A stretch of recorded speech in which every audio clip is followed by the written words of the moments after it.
सच ही कहा गया है, जब मानव जोर लगाता है पत्थर पानी बन जाता है। ये सब कुछ निर्भर करता है आपके नीति और नियत के ऊपर। और ये जो सफलता प्राप्त हुई है, उस सफलता को लेकर के हम साक्षात्कार लेने के लिए आज हम पहुंचे हुए हैं जिला सिवान के गोरिया कोठी प्रखंड के अंतर्गत आने वाला सैदपुरा पंचायत, और यहाँ करपलिया ग्राम है। तो सर, आप शिक्षक के पुत्र हैं जी। और सहायक अभियोजन पदाधिकारी गोपालगंज में आप वहां पर सेवा कर रहे थे। जी जी। कैसे आपके दिल में आया कि मुझे न्यायपालिका के क्षेत्र में जाना है और ये सफलता आपको प्राप्त हुई? एक्चुअली मेरी प्रारंभिक शिक्षा जो है वो गांव से ही हुई थी जी।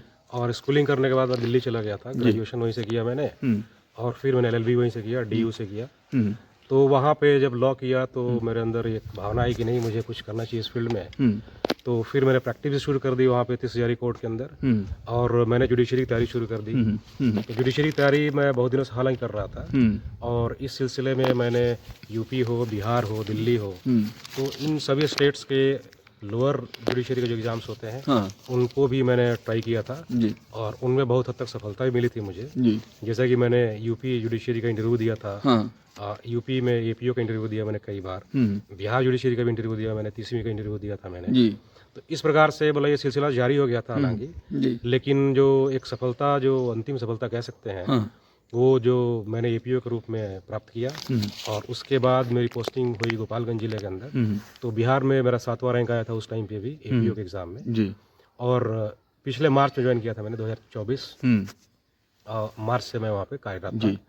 लेकिन इसके पैरेलल मैं हायर जुडिशरी की तैयारी करता आ रहा था और बिहार के अंदर जो हायर जुडिशरी का एग्ज़ाम हुआ है इस बार, तो उसमें मेरा 2nd रैंक आया है, जो कि पटना हाई कोर्ट के द्वारा संचालित किया गया था एग्जामिनेशन। और ये डायरेक्ट जो बार के थ्रू एग्जामिनेशन होता है उसकी बात कर रहा हूँ मैं। जी। और इसके पहले भी हालांकि हमने कई एग्ज़ाम्स हायर जुडिशरी के भी दिए थे। मैंने दिल्ली हायर जुडिशरी के भी एक बार मेंस लिखा था मैंने और UP में भी 2 बार हायर के मेंस लिख चुका था मैं। जी। लेकिन अंतिम सफलता फिर से मैं कह सकता हूँ, जो मतलब इंटरव्यू के बाद मेरिट लिस्ट में आदमी नाम अपना दर्ज कराता है, जी।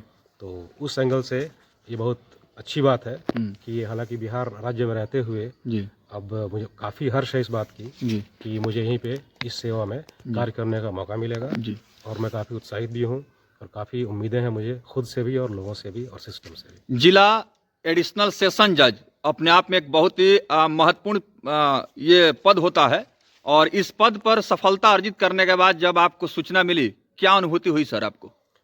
शाम का टाइम था और मैं बाजार जा रहा था उस टाइम पे। तो मेरे एक कलीग ने फ़ोन किया कि सर बधाई हो आपको बहुत बहुत। तो मैंने उनसे कहा कि किस बात की बधाई दे रहे हैं आप? तो उन्होंने कहा कि आपका सिलेक्शन हो गया है। अच्छा। तो मैंने कहा कि पहले मेरा रोल नंबर हम मैच कर लीजिए और जब कंफर्म हो जाएगा तो मैं मानूंगा कि हाँ ये मेरा ही नाम है। जी। तो ये बात सत्य निकली और फिर हमने काफ़ी खुशी जाहिर की, उनको धन्यवाद भी किया और फिर हम बाजार नहीं गए, घर आए और काफ़ी हमने खुशियां मनाई उस टाइम पे, सबको फ़ोन किया, सबसे बातें की और लोगों के उत्साह में हमने अपना जो अपना उसमें कंट्रीब्यूशन हो सकता है हमने कंट्रीब्यूशन किया और तब से एक तरह से जश्न का ही माहौल है। बिल्कुल। जब से रिजल्ट आया 17 तारीख से, तब से हम लोग जहाँ भी जा रहे हैं, लोगों का उत्साह, उनका स्वागत काफ़ी सराहनीय है और काफ़ी मतलब इम्पोर्टेंट लग रहा है मुझे अब कि नहीं, सच में कुछ अच्छा हुआ है बिल्कुल मेरे द्वारा। मैं बताना चाहूँगा कि स्वर्गीय रविंद्रनाथ तिवारी जो शिक्षक रहे, उनके सुपुत्र हैं और विद्यार्थी जीवन में ही इन्होंने यह संकल्प ले लिया था कि मुझे न्यायपालिका के क्षेत्र में जाना है, और इसी संकल्प के तहत ही आगे बढ़े और लगातार परीक्षाओं में यह जो अपना किस्मत आजमाते रहे। अंततः मेहनत रंग लाई और आज ऐसे पद पर इनका चयन हुआ है, एडिशनल सेशन जज, जिला एडिशनल सेशन जज। सर, क्या कुछ जिम्मेवारियां होती हैं इस पद पर और कैसे इसका निर्वहन करेंगे? बड़ी चुनौती होगी। जैसे इंडिया में हम लोग जानते हैं कि जुडिशियल सिस्टम जो है इंटीग्रेटेड जुडिशियल सिस्टम है, ऊपर सुप्रीम कोर्ट है, फिर हाई कोर्ट्स हैं और नीचे सबऑर्डिनेट कोर्ट्स होते हैं। तो सबऑर्डिनेट कोर्ट्स के अंदर काफ़ी हायरार्की भी है उसके अंदर हालांकि। तो मजिस्ट्रेट लोग हैं वहाँ पे और हमारे एडिशनल डिस्ट्रिक्ट जज भी होते हैं उसके अंदर और सेशन जज भी होते हैं।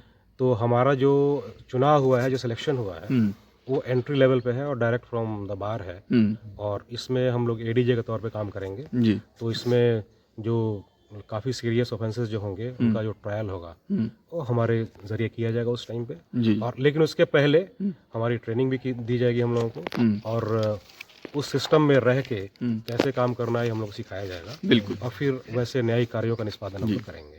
बताते